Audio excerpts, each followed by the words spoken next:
I want you to think about the last time you sat across from your financial advisor. They probably talked to you about your 401k contribution rate, maybe your asset allocation, stocks versus bonds, whether you should max out your HSA, and if you're lucky, they mention a Roth conversion strategy. What they almost certainly did not mention is the strategy I'm going to walk you through today.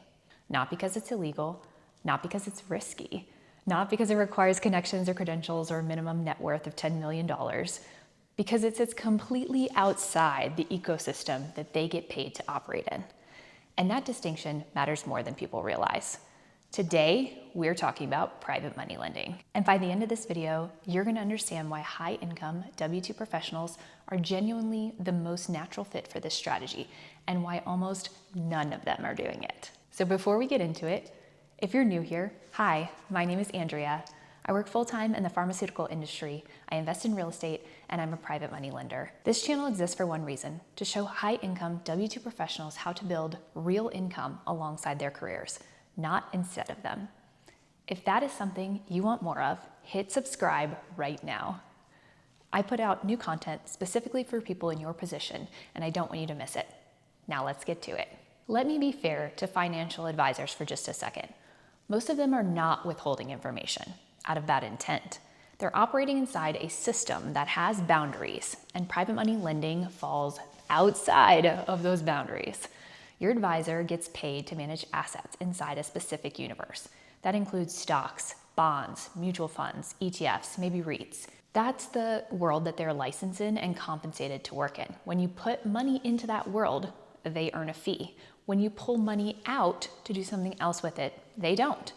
That's not conspiracy, it's just an incentive structure. An incentive structure shapes what advice gets given. Here's what that means for you practically. If you walk into your advisor's office with $75,000 in a money market account and ask, what do I do with it?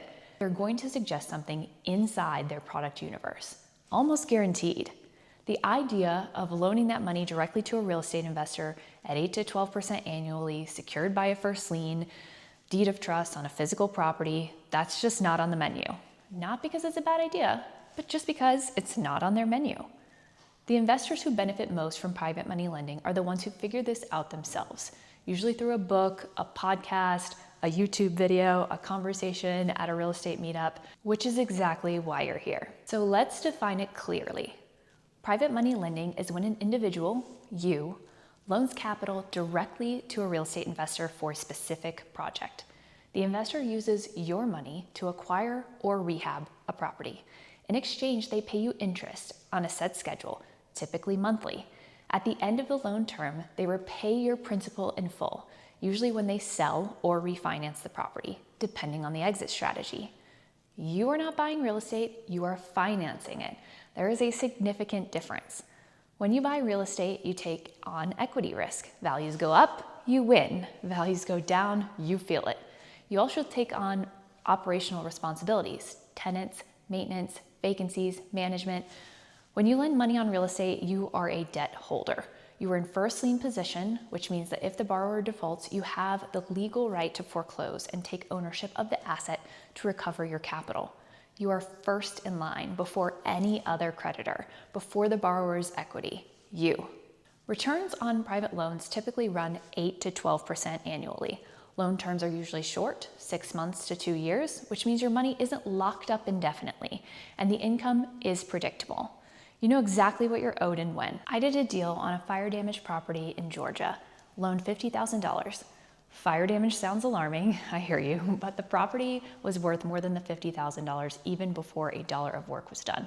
My capital was protected by the value of the physical asset from the moment I wired the funds. The investor fixed it up and sold it for $597,000.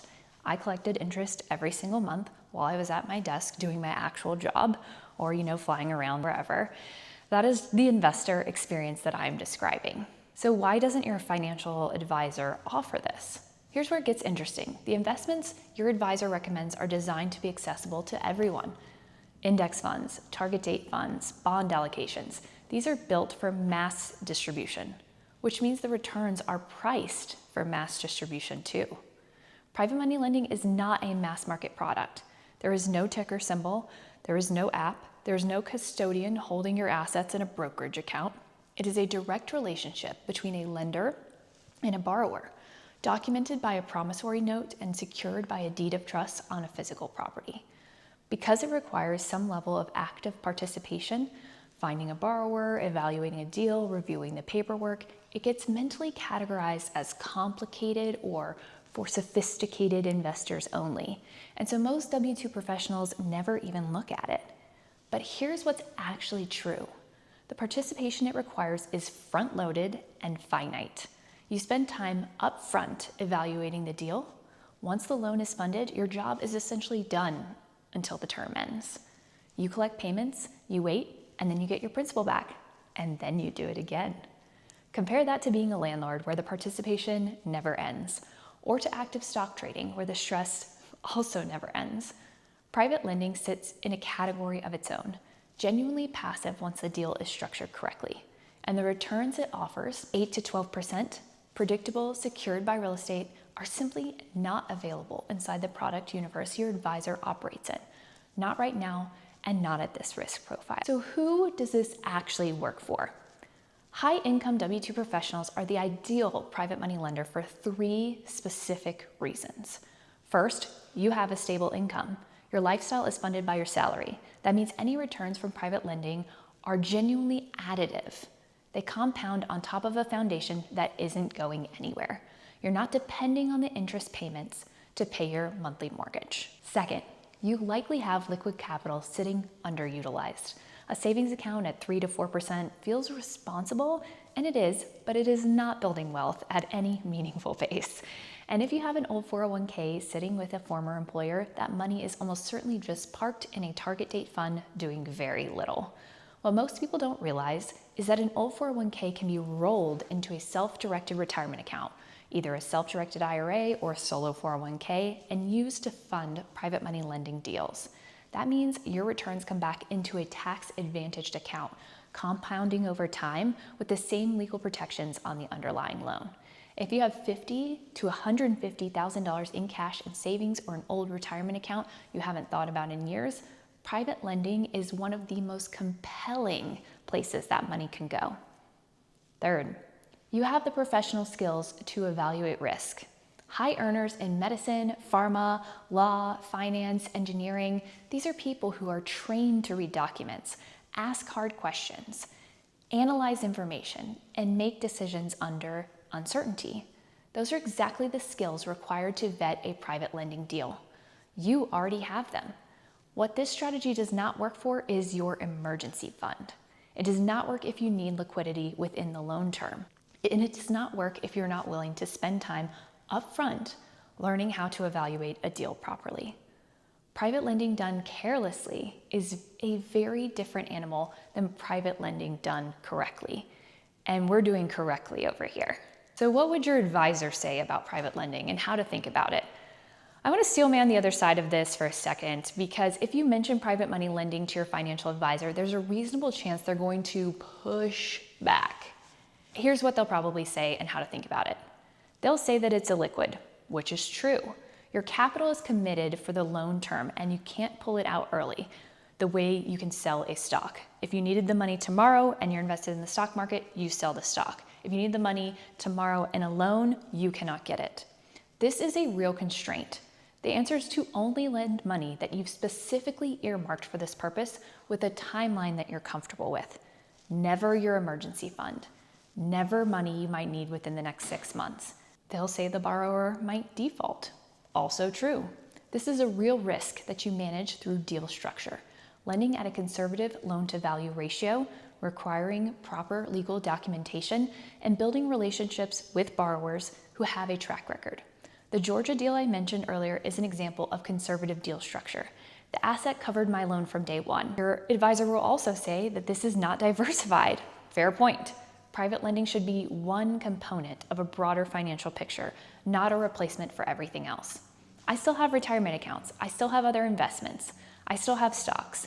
Private lending is a layer on top of that foundation, not a substitute for the foundation itself.